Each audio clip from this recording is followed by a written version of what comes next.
Student, a very very good morning to all of you. तो बच्चों, कैसी चल रही है पढ़ाई आप लोगों की? क्योंकि अब बहुत दिन नहीं बचे हैं और बहुत समय भी नहीं बचा है। बीते अप्रैल से हम लोग स्टडी स्टार्ट किए हैं और यहाँ तक पहुँचे हैं। अब शायद आपको ये पता होगा कि मेरा लास्ट लेक्चर चल रहा है, बहुत 2-3 लेक्चर और होंगे इसके, फिर ये हमारी ऑर्गेनिक केमिस्ट्री वॉल्यूम 2 कंप्लीट हो जाएगा।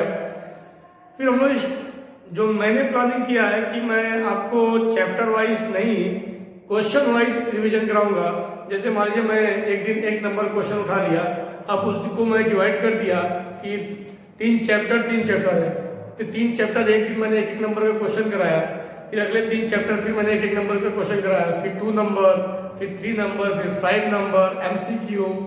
तो इस तरह से प्लानिंग करके कम से कम हम लोग 1 महीने तक केवल क्वेश्चन लगाएंगे। यदि आप मान लीजिए नहीं भी पढ़े हैं तो कम से कम एक बार आपका रिवाइज हो जाएगा। पर मेरा रिक्वेस्ट है कि अभी भी आपके पास बहुत समय है, प्ले लिस्ट में सारे वीडियो हैं, अल्कोहल, फिनॉल, ईथर, एल्केन, सारे वीडियो मैंने अपलोड किए हैं, तो वहाँ जाके आप देख सकते हैं। और एक सबसे बड़ी इंपॉर्टेंट चीज़ है, जो बहुत बड़ी खुशखबरी है, कि अब हमारा स्कूल भी ओपन हो गया है और आपको 3 घंटे या 3.5 घंटे की क्लासेस भी चल रही है। स्पेशली आपके जो मेन सब्जेक्ट है वो भी चल रहे हैं और ऑप्शनल एडिशनल भी चल रहे हैं। तो अगर आपके गार्जियन अगर सेटिस्फाइड है तो प्लीज स्कूल आइए, पढ़िए। मेरी तरफ से कोई प्रेशर नहीं है। यदि आपके गार्जियन सेटिस्फाइड है तो कंसर्न लेटर सबमिट करके आप स्कूल आ सकते हैं, ठीक है। और एक चीज और है कि यदि आप स्कूल आते हैं तो प्लीज अपने सेफ्टी का भी जरूर ध्यान दीजिए। मास्क, सैनिटाइजर, किसी से लंच बॉक्स शेयर न करना, पानी वाटर बॉटल शेयर न करना, इन चीज़ों का ध्यान देना है। स्कूल में आपको फालतू नहीं घूमना है, आप जहाँ बैठे हैं वहीं बैठे रहिए। यदि बहुत इमरजेंसी है तो आप बाहर निकलिए, नहीं अपनी जगह ही बैठे रहिए, ठीक है। इन चीज़ों का ध्यान दीजिए। तो चलिए आइए हम लोग स्टार्ट करते हैं आज के लेक्चर नंबर 2 बायोमॉलिक्यूल्स में प्रिपरेशन ऑफ ग्लूकोज। हम लोग किसकी बात करते हैं? सॉरी स्टूडेंट, शायद मैंने आपको प्रीवियस लेक्चर में क्लासिफिकेशन ऑफ शुगर टेस्ट के बेस पे बताया था, नंबर ऑफ कार्बन एटम के बेस पे बताया था। एक क्लासिफिकेशन और उसको भी पूरा कर लें। क्लासिफिकेशन ऑफ कार्बोहाइड्रेट,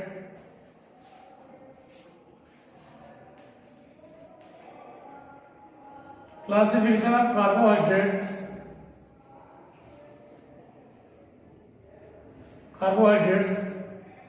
ये लास्ट क्लासिफिकेशन है। इसको हम लोग क्लासिफाई करते हैं on the basis of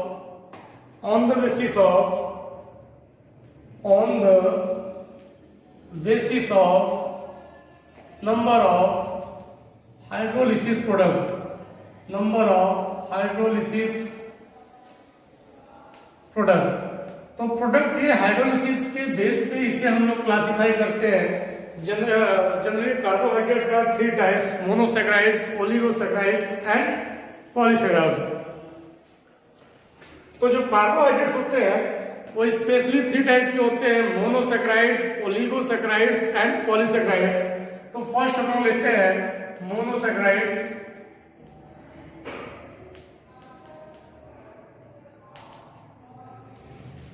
monosaccharides का मतलब होता है, फॉर एग्जाम्पल, जैसे ग्लूकोज,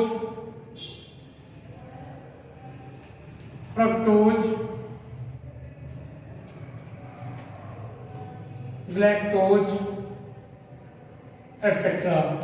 तो glucose, fructose, lactose is a types of monosaccharides.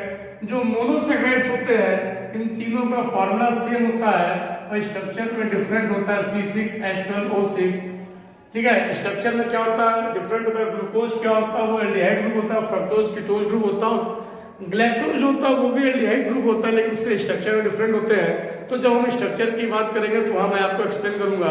अभी मैं प्रीवियस लेक्चर में आपको ग्लूकोज और फ्रक्टोज का स्ट्रक्चर दिखाया था। ग्लैक्टोज, लैक्टोज, माल्टोज का स्ट्रक्चर हम आगे डिस्कस करेंगे, ठीक है। तो जो मोनोसैकेराइड्स होते हैं वो एक सिंगल यूनिट होते हैं। कैसे होते हैं? सिंगल यूनिट का मतलब होता है कि कार्बन जो होते हैं n बराबर 6 से स्टार्ट होते हैं, n बराबर 6। तो जितने भी मोनोसैकेराइड्स होते हैं, मोनोसैकेराइड्स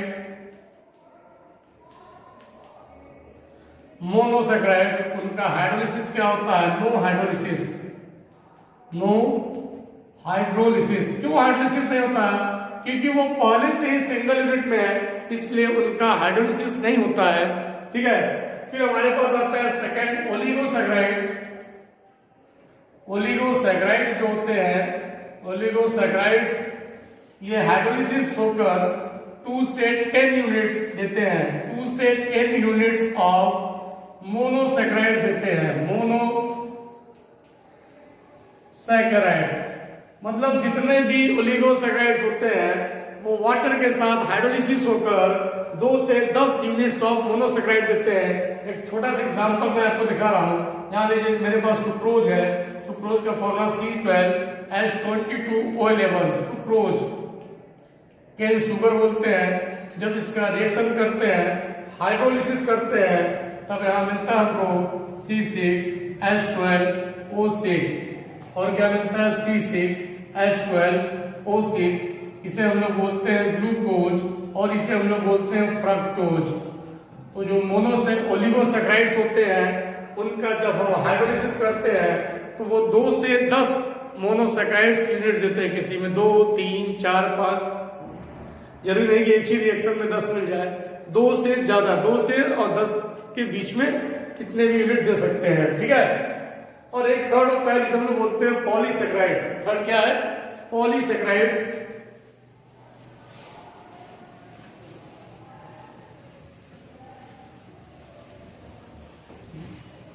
पॉलीसैकेराइड्स थर्ड क्या है? सी, पॉलीसैकेराइड्स।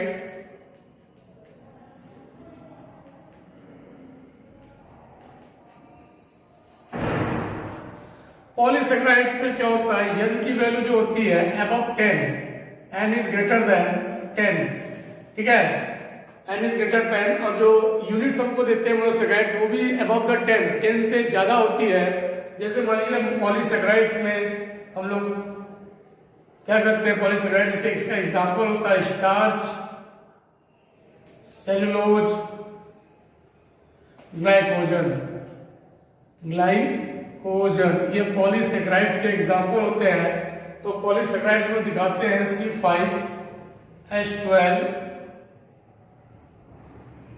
C5H12O6 C5H12O5 ब्रैकेट में n लगा देते हैं। ठीक है, n लगा देते हैं क्योंकि नंबर ऑफ ए, मैंने स्टार्च का फॉर्मूला लिखा है। ठीक है, और हम लोग इसका हाइड्रोलिसिस करते हैं कैसे? N-1H2O, यहां हमको मिलता है NC6H12O6। मतलब 10 से ज्यादा यूनिट्स ऑफ मोनोसैकेराइड्स मिलते हैं। आप कह सकते हैं glucose is a monomer of starch. Glucose क्या है? Glucose is the monomer of starch. ये स्टार्च का मोनोमर भी है। क्या है? मोनोमर। मतलब अगर आपको स्टार्च बनाना भी हो, आपको ग्लूकोज की ढेर सारी यूनिट चाहिए। ये पॉलीमर फॉर्म में होते हैं, ये मोनो फॉर्म होते हैं। सिंगल यूनिट को मोनोमर बोलते हैं। और जब एक सिंगल यूनिट के कई सारे मोल आपस में मिलकर कंडेंस होते हैं तो पॉलीमर्स बनाते हैं। ठीक है, तो ये जो क्लासिफिकेशन है on the basis of hydrolysis product, monosaccharides, no hydrolysis क्योंकि वो सिंगल यूनिट खुद होते हैं। ओलिगोसैकेराइड्स क्या होते हैं? फिर ओलिगोसैकेराइड्स मतलब जैसे sucrose, maltose, lactose, sucrose and maltose जो होते हैं वो ओलिगोसैकेराइड्स होते हैं। और जब उनकी हाइड्रोलिसिस की जाती है तो 2 से 10 तक यूनिट्स ऑफ मोनोसैकेराइड्स देते हैं। उसके बाद आते हैं पॉलीसैकेराइड जैसे स्टार्च, ग्लाइकोजन एंड सेलुलोज। जब इनका हाइड्रोलिसिस करते हैं तो 10 से ज्यादा मोनोसैकेराइड्स देते हैं। जैसे मैंने दिखाया कि जब हम स्टार्च का क्या करते हैं? हाइड्रोलिसिस करते हैं तो आपको क्या मिलता है? ग्लूकोज के n यूनिट्स। आप कह सकते हैं glucose is the monomer of starch. ठीक है, तो नोट कीजिए। फिर हम लोग आगे चलते हैं प्रिपरेशन ऑफ ग्लूकोज।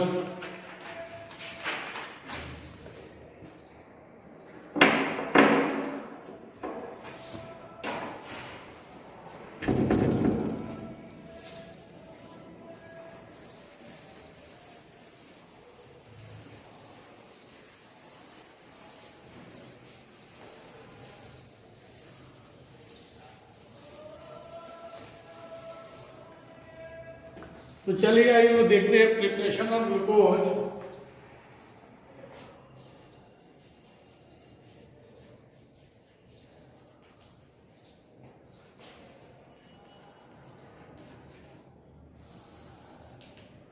ठीक है, ग्लूकोज कैसे बना सकते हैं आप? सबसे पहले आप केन शुगर से बना लीजिए, from cane sugar. Cane sugar को आप जानते हैं, हमेशा हम लोग क्लासेस में पढ़ते रहते हैं। केन शुगर क्या होता है? केन शुगर मतलब सुक्रोज, और सुक्रोज का फॉर्मूला क्या होता है? C12H22O11। This is the formula of sucrose. देखिए मैंने बताया ओज शब्द जहां लगा हो सब शुगर से रिलेटेड होता है। आपको ग्लूकोज बनाना है, हाइड्रोलाइज कर दीजिए, मतलब वाटर के साथ रिएक्शन करा दीजिए, तो आपको यहाँ मिल जाएगा C6H12O6 plus C6H12O6। 1 unit glucose का होता है और 1 यूनिट जो होता है फ्रक्टोज का होता है। ठीक है, एक और भी मेथड है, आप स्टार्च के थ्रू भी ग्लूकोज बना सकते हैं। फ्रॉम स्टार्च, ग्लाइकोजन या सेलुलोज कुछ भी ले लीजिए। फॉर्मूला क्या होता है? C5H10O5, C5H10O5 ब्रैकेट में n लगा दीजिए। एनालिसिस करना हो तो n-1H2 रखते हैं। ठीक है, तो क्या बनेगा? n mole of glucose, n mole of C6H12O6, n mole of glucose. इस तरह से दोनों मेथड से आप ग्लूकोज का प्रिपरेशन कर सकते हैं। ओके स्टूडेंट, नेक्स्ट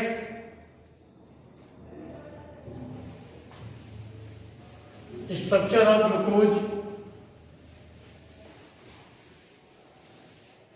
हम बात करते हैं स्ट्रक्चर ऑफ ग्लूकोज।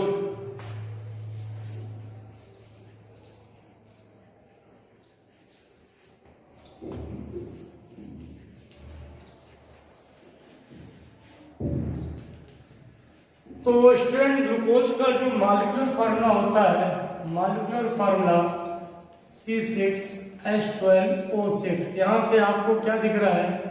ग्लूकोज में 6 कार्बन, 12 हाइड्रोजन और 6 ऑक्सीजन होते हैं। तो मैं आपको 2 स्ट्रक्चर दिखा रहा हूँ, एक फिशर फॉर्म में दिखा रहा हूँ, FICHER फिशर फॉर्म में। ठीक है, एक आपको फिशर फॉर्म में दिखा दे रहा, एक बॉन्ड उसमें दिखा दे रहा आपको स्टेगर्ड कंडेंस फॉर्म में। देखिए तो फिशर फॉर्म में कैसे स्ट्रक्चर बनाते हैं।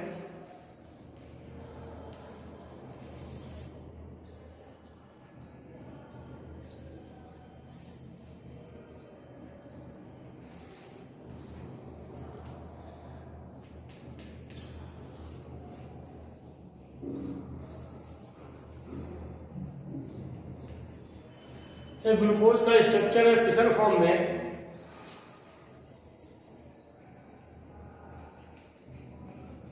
ठीक है, 4 कायरल कार्बन होते हैं इसमें, 4 कायरल कार्बन।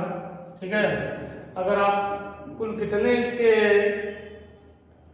कॉन्फ़िगरेशन बन सकते हैं तो आप जानिए इसके कुल कितने कॉन्फ़िगरेशन बन सकते हैं। तो यदि किसी कंपाउंड में इवन कायरल कार्बन हो, इवन कायरल नंबर हो, तो फॉर्मूला लिखते हैं कि 2 के पावर n। तो 2 के पावर n का मतलब हो गया 2 के पावर 4, मतलब 16 कॉन्फ़िगरेशन में आप इस स्ट्रक्चर को बना सकते हैं। ठीक है, ये मैं ऐसे आपको जनरली बता दिया कि टोटल 16 कॉन्फ़िगरेशन के स्ट्रक्चर इसके बना सकते हैं। कॉन्फ़िगरेशन समझ रहे हैं, डायरेक्शन को चेंज करके। ठीक है, ये फिशर फॉर्म में देखिए ग्लूकोज का मैंने स्ट्रक्चर दिखाया है, एक आप ओपन में भी देख सकते हैं। ये है CHO और इसको लोग इस तरह से भी राइट करते हैं, और CH2OH। ठीक है, तो इस तरह से भी हम लोग दिखा सकते हैं कंडेंस फॉर्म में, इस तरह से भी स्ट्रक्चर बना सकते हैं।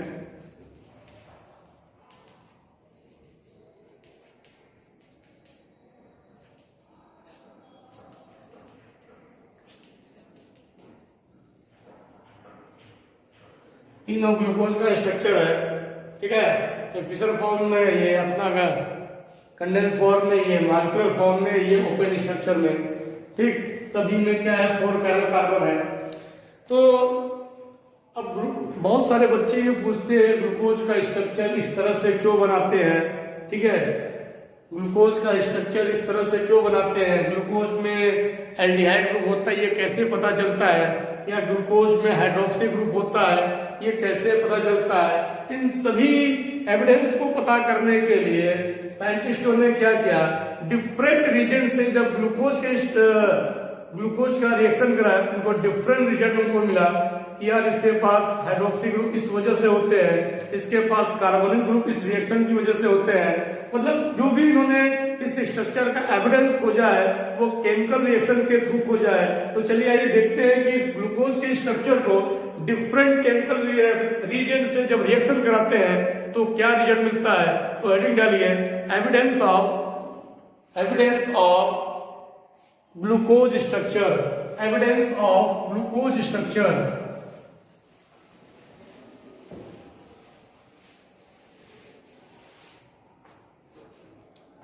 Evidence of glucose structure.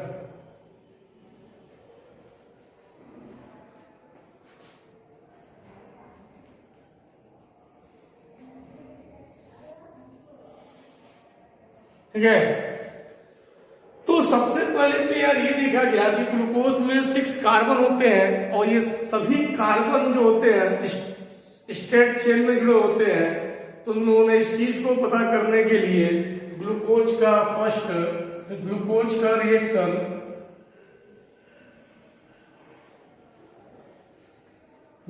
का रिएक्शन जब HI के साथ कराया गया, किसके साथ कराया गया, HI के साथ कराया गया और फिर इसको हीट किया गया, तो देखिए सभी कार्बन जो थे वो सिंगल बॉन्ड में स्ट्रेट चेन के रूप में ऐड हो गए। ठीक है, सभी कार्बन जो ग्लूकोज में थे सभी एक स्ट्रेट चेन ऑर्डर में अरेंज हो गए और सिंगल बॉन्ड का फॉर्मेशन कर दिए।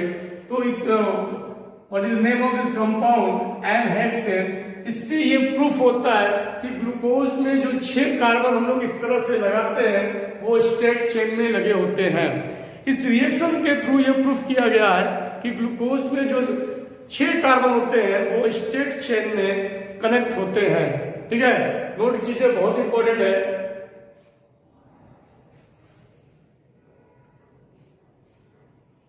तो लिख सकते हैं आप कहीं कंक्लूजन, ऑल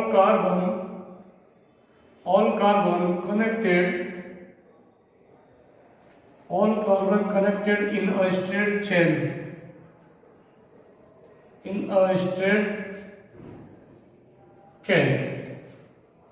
ठीक है।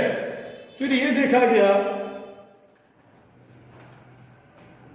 कि ग्लूकोज में क्या होता है,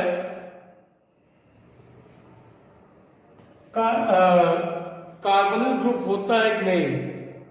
ये तो पहला एविडेंस था कि ग्लूकोज में 6 कार्बन स्ट्रेट चेन में लगे होते हैं। दूसरा एविडेंस क्या था कि ग्लूकोज के पास क्या C डबल बॉन्ड ग्रुप है।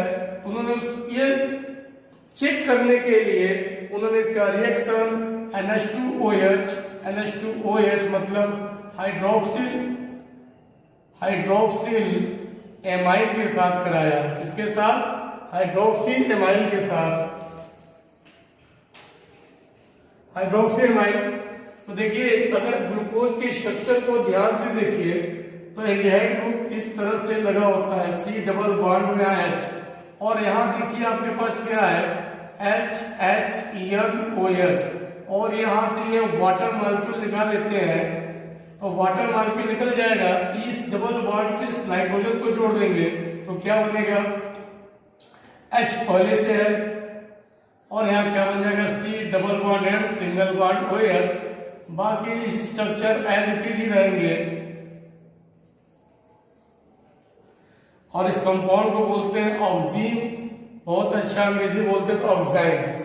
अब ये जो रिएक्शन है ये प्रूफ करता है कि ग्लूकोज के पास कार्बोनिल ग्रुप होते हैं। और भी कंफर्म करने के लिए उन्होंने क्या किया, एक रिएक्शन और कराया। मैं वो रिएक्शन आगे की ओर दिखा देता हूं। यहाँ पे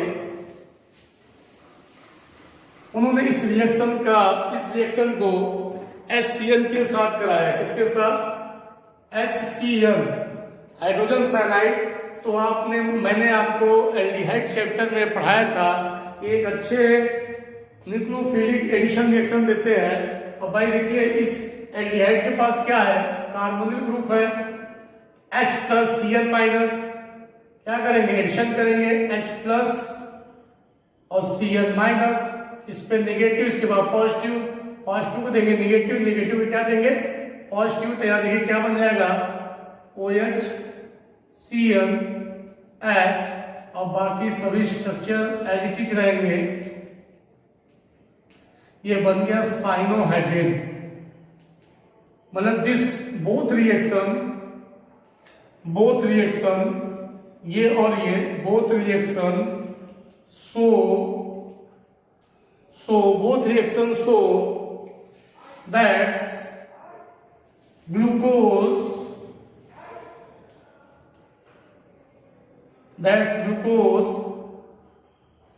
having कार्बोनिल ग्रुप। मतलब दोनों रिएक्शन ये बता रहे हैं, it tell us about the information of in the glucose structure having the carbonyl group.